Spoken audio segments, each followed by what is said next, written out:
Yo, what's going on, everybody? JBM418 here, bringing you guys another interview today. Today I have with me my grandfather, Robert Adelberg, and his best friend, Nick Vogiatzis. Thank you guys so much for joining me today. Absolutely, absolutely. All right, so my grandfather, he is a huge New York Yankees fan, and Nick is a huge Mets fan. So how they've been friends for so long, I have no idea. So how did you guys meet and become friends? Actually, our kids, Jordan and Jason. I'm Jordan. Jason and George played soccer together. Oh, awesome. And then we coached together. Yeah, we coached, knew nothing about soccer. Went to the book, the manual on what an indirect kick was, and then made sure we got our kids in the game. But nice. It was fun. It was fun. Just nice. Hanging with the kids.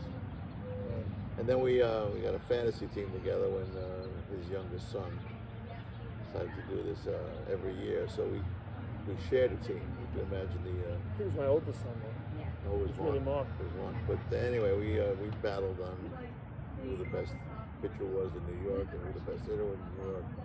We wound up having more Mets and Yanks on the team than anybody else did, and somehow we finished first the first year. All our picks had career seasons, so we didn't trade anybody. We didn't have to. Not one of them had a bad season, Wow. and we just. But everybody else online during the draft would be laughing at us because we'd be fighting, chatting back and forth. Well, this year, your youngest son, Jason, he had the first pick in our fantasy draft, and he took DeGrom over Cole. So I'm going to rub that in his face that he took a Met over a Yankee. Well, we discussed it, and he said he ran this team like a fantasy team should be run. You go for the best player. Nick and I couldn't do that. Well, he did win the first year. Yep. All right, so me and your, other oldest grandkid, my cousin Jacob, we were both born in 2000. Jake was born during the 2000 World Series. So I know the two of you had a very funny interaction during the World Series after Clemens threw the bat at Piazza. Well, there's a question about that, whether Clemens threw the bat at him or whether Piazza went up there with a broken bat. No, what happened actually was it was the second game of the World Series, and I used to go into work with Nick, and I figured it was the first inning, and let me call him quickly just to tell him that I'm not going to go with him next game. And all of a sudden I called him, and he was yelling at me. And I said, "Hey, Mark, you got to come and figure out something happened." I had no idea what happened. But he really let me have it, and I had no idea what he was doing. Yeah, I was livid at the time. I couldn't believe that steroid decided to. He was found not guilty by a jury. Yes, okay. My father, he really didn't care about baseball at all. He liked to play the horses. Okay. So he went to the track. He would take me to at least one Yankee game a year.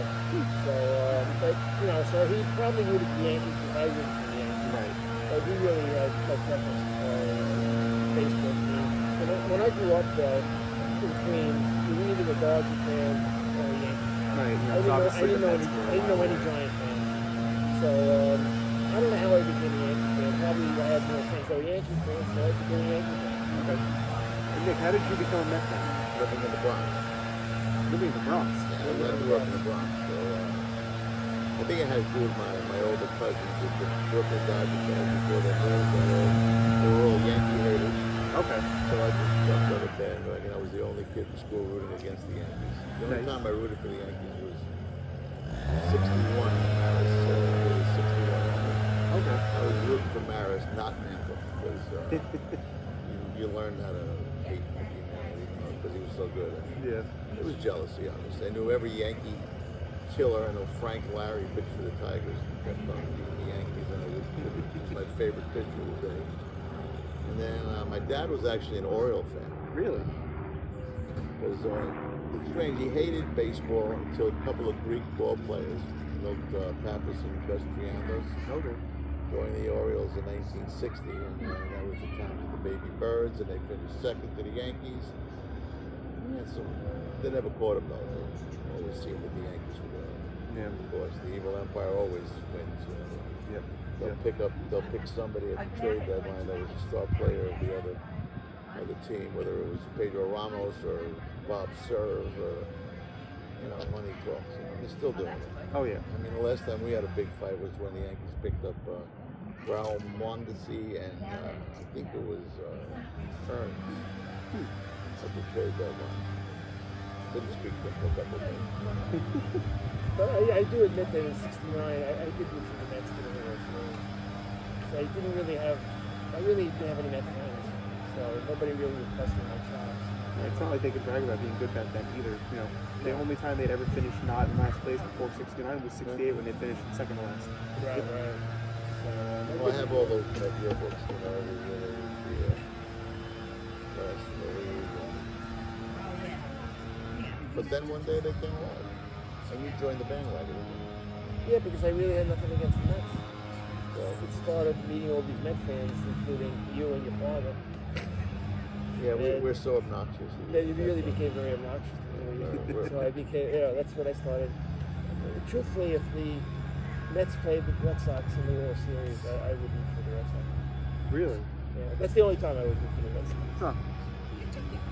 Well, that wasn't the case in '86. I know you rooted for the Mets in '86 to win. I did because I really didn't, but today I would. Okay. Okay. All right, so, you guys have both been to a lot of different sporting events over your lifetimes and stuff.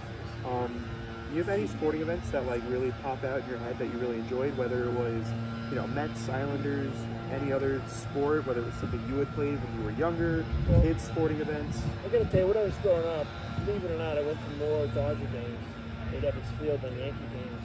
Because all of my cousins were Yankee haters. And so they would take me to games, but it would be Dodger games. Okay. And, the only time I went to the Polo Grounds was when the Mets first came out, and they were playing in the Polo Grounds. Okay. So a friend and I went to the Polo Grounds, and I was rooting for the Mets back then. I really didn't care at that point. So it was a good game, but I would see Aaron hit home runs and stuff like that. They were fun games. What about you, Nick? Well, I did go to the first Islander Stanley Cup game. Oh, nice. I remember most of it, I think, but because we all got smashed at the game. But Nystrom did score, and that was fun. My wife actually lost her Islander hat somewhere in the celebration. And she's going to kill me for this, but she puked on the highway on the way back. Right in front of Deepdale Hospital when they did exist. But that was key. What else can I remember? Are you saying your wife can't handle liquor? So I'm so sorry I did this. But I got my kids all... actually, my son calls it child abuse, making him an Islander, Met, and Jet fan. That's the other... Jeez. I do remember the Super Bowl, though. The first one. It was on TV. My father was actually being a Baltimore fan because it just kind of, went on from the Greek ball players on the baseball team. Became a Colt fan, a Bullet fan. So it was kind of like this annual thing where my father and I wouldn't speak to each other for 2 weeks because the Mets beat the Orioles, the Jets beat the Colts, and then the Knicks beat the Bullets. So that was a fun year. I remember that vaguely. That was fun. Yeah. And I know you were at a pretty important game in Yankee history. I know you and my uncle were actually at Doc Gooden's no-hitter. No-hitter, yeah. We were... Doc Gooden, huh? Yeah, my friend called me and said, "Do you want to go to the game?" And he said he got tickets from Hebrew National. And we actually sat in the first row, right behind home plate. And it was just amazing. And, I do remember my friend yelling at one of the umpires, "Can you move over, jump? I can't see." I said, "Stu, you're going to get us thrown out of here." But it was really a lot of fun. Typical, the Mets never had a no-hitter pitched, and our best pitcher in the 80s pitches one for the Yankees. A lot of your pitches. David Cohn, too, right? Yep. David Cohn. Yep, Nolan Ryan had quite a few. Nolan Ryan had 7. Seaver left and threw one for the Reds, I think. I didn't know he had one. Yeah, I think he had one for the Reds. Yeah. Well, at least we got Santana and that blown ball off of that really was. Off of Beltran, yeah. Because on the record it was no hitter, but you and I know it wasn't. I know. I have a tape of it, and I refuse to watch it because I'm sure that inning will come up. So, but typical Met stuff. It's easy being a Yankee fan. It's tough being a Met fan. Yeah, it's worse being a Jet fan. Put them both together means child abuse. So. Yeah. Last January, I went down to Florida and was at Mets fantasy camp for a day, and I met Doc Gooden there. So he was talking to me for a while. He was talking to me and my dad. My dad, we didn't want to bother him, but he kept talking to us. Of course, we're going to talk back with him. And he was telling us that he was married twice, and he has 2 sets of kids. His kids from his first marriage was when he was on the Mets, so all of those kids are huge Mets fans. But his second marriage, all of his kids are Yankee fans, because he had them all when he was with the Yankees. So his kids are split right down the middle, Mets and Yankee fans. He told me he considers himself a Met fan, but I've heard that he's told other people he also considers them a Yankee fan, so I think he kind of just tells people what they want to hear with that. Right. But I do remember when that Subway Series, your mother made you a jersey, half Mets, half Yankees. Yep.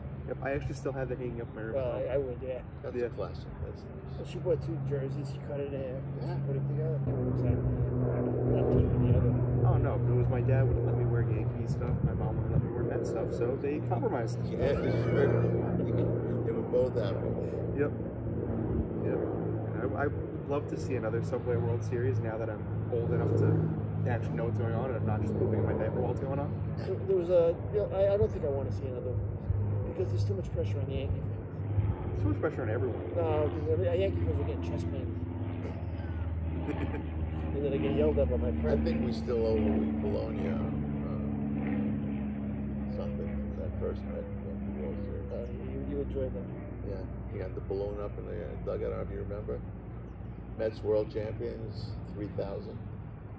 The year 3000. Oh, really? So I don't forget. Met fans have long memories. And if we do get to beat you, I'd rather lose that before we even get to the World Series than lose to the Mets. you would, right? I would. It's kind of like me with watching an Islander Ranger series. It's always a risk reward. You know, if you lose to them, it's like I remember '79 when the Rangers won it in 6 that time. We were supposed to be the best team in hockey. And it's so painful. But then again, took care of business after that. But Yep. Something about in-town rivalries is kind of like it's painful. Yeah. It's painful. Having Ranger fans chanting 15-0 after they beat us 6-0, 6-0, 3-0. It's tough. It's tough. And I thank God you don't bust my chops about that. We're on the same team on that one. Yeah, I mean, I did grow up as a Ranger fan, but when all my kids became Islander fans, and I ended up buying season tickets part of the season with Nick. Oh, you did? That's right. Yeah, so I became an Islander fan. But if the Islanders play the Rangers, I would root for the Islanders. But I really would. I root for the Islanders over the Rangers. But Is it even a question? No, but when the Rangers made the Stanley Cup, I did root for them. You did? My kids were so mad at me. Not Elise, but Mark and Jason really were yelling at me. How could you root for the Rangers? How could you? Because I grew up as a Ranger fan. I was not a Ranger hater like a Met hater.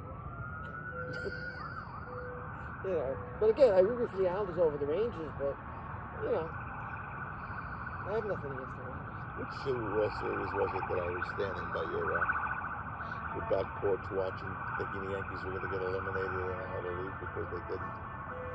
No, that was we were standing here. That's when was it Lewis hit the home run?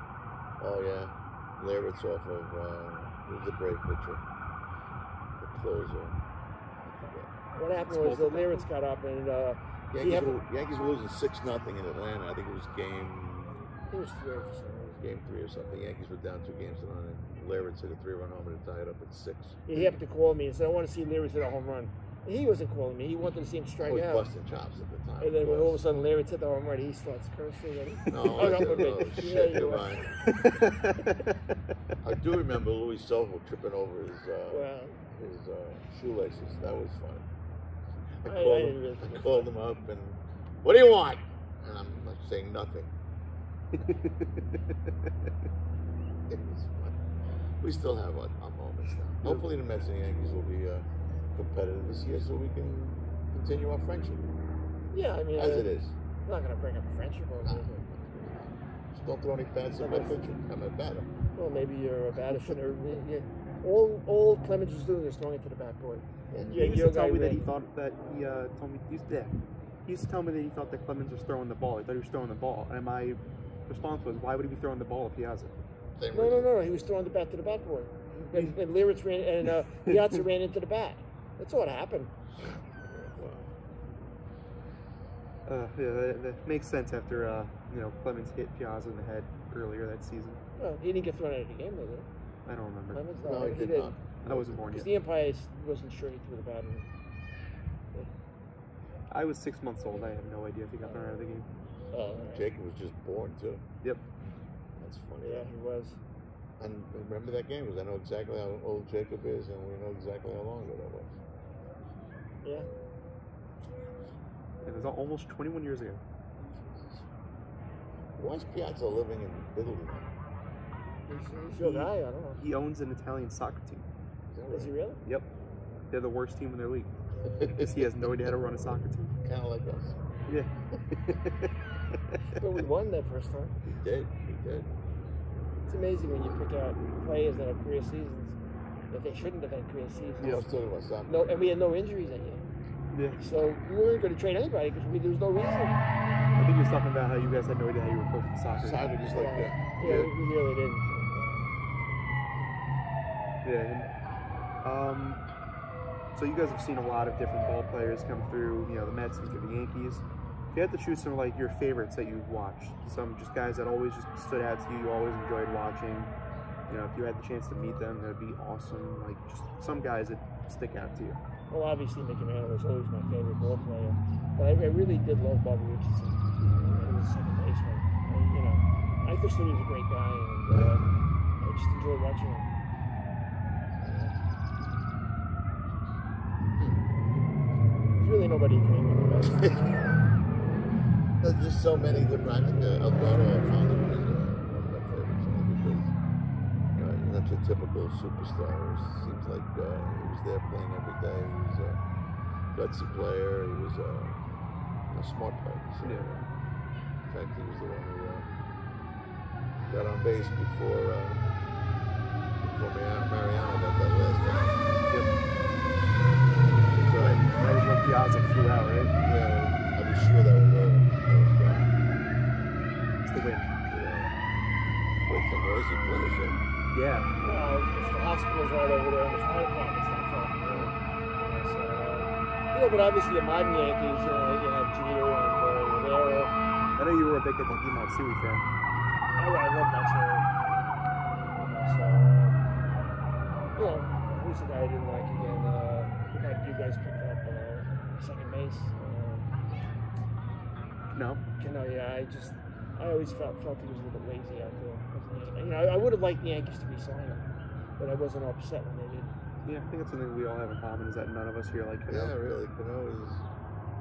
Although he did play well last year, but It's because he was on roids. he was on roids again. So.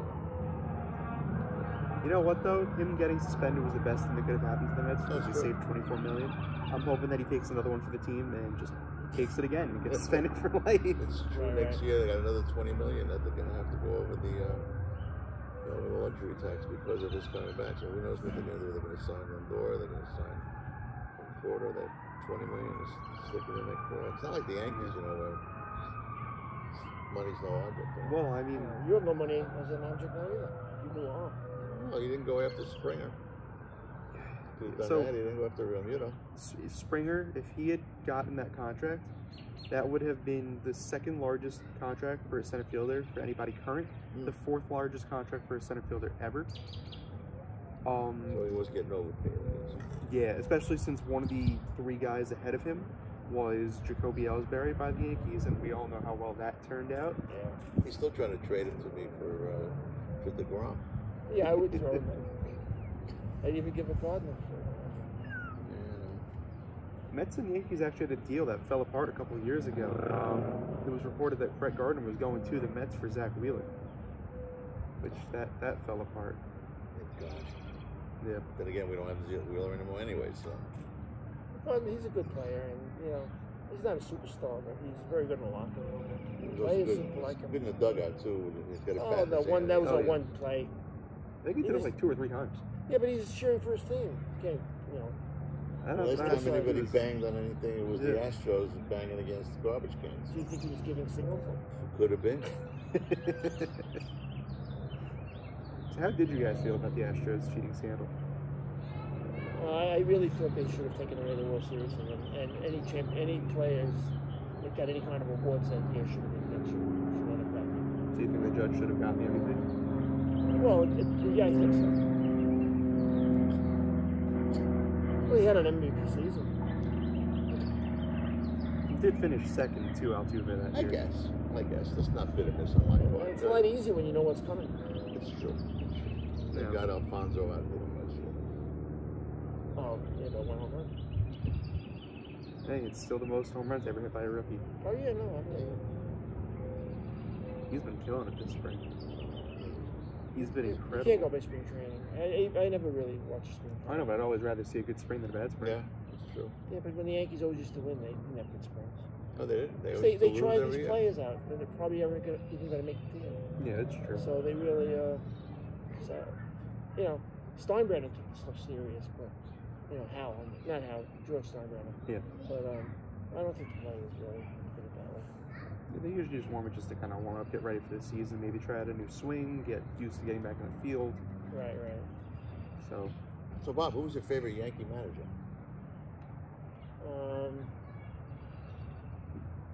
You love Joe Torre, right? I love Joe. I didn't really hate Joe Torre. You didn't love him. I didn't love him.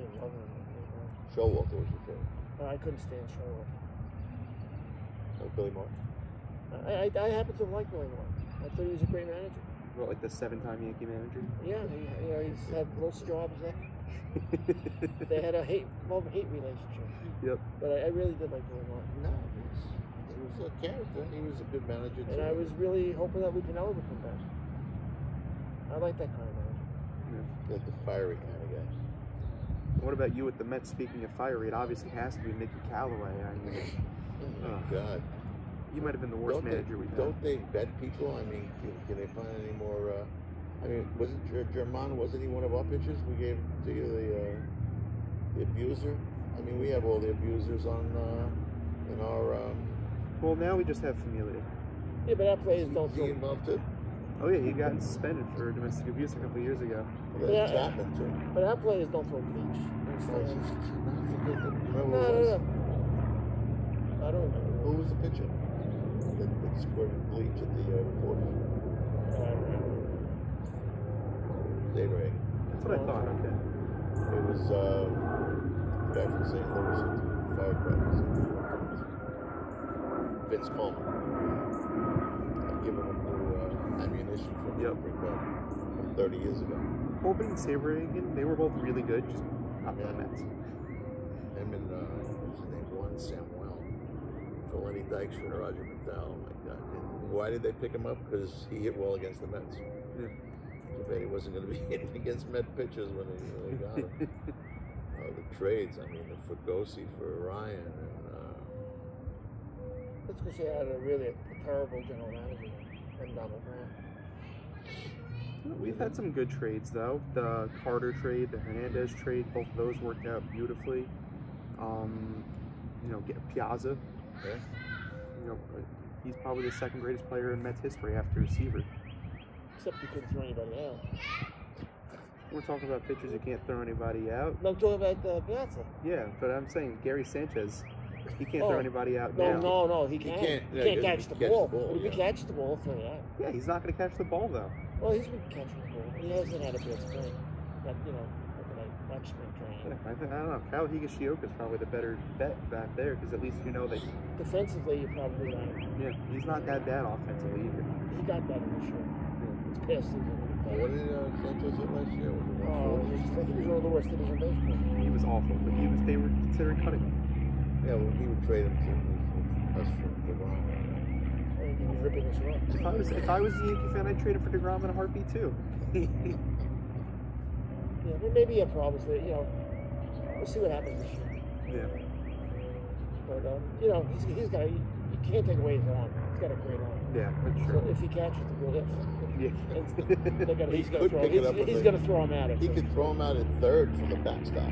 Oh yeah, and he'll He'll get most of the plays at second base. I still remember there was one play where he threw somebody out. The ball got past him, hit off the brick wall behind him, bounced back to him, and then he threw the guy out at second. I remember that, yeah. So he couldn't catch the ball, but he still threw the guy You can't take out. away his arm. Yeah, it's true. This is the best aspect of his game that he can't use enough because he doesn't make the catch. Yeah, well, he catches well and he misses them. Yeah, but still. Alright, so ended off another funny story. So it's a story that you tell me like almost every other time I see you now.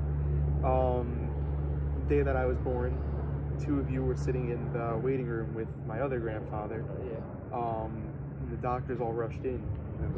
So you want to tell that story? Yeah, just that we waited in the waiting room. I was with Nick and your unfortunate grandfather that passed away. Yeah. And all of a sudden we see him running in the hallway.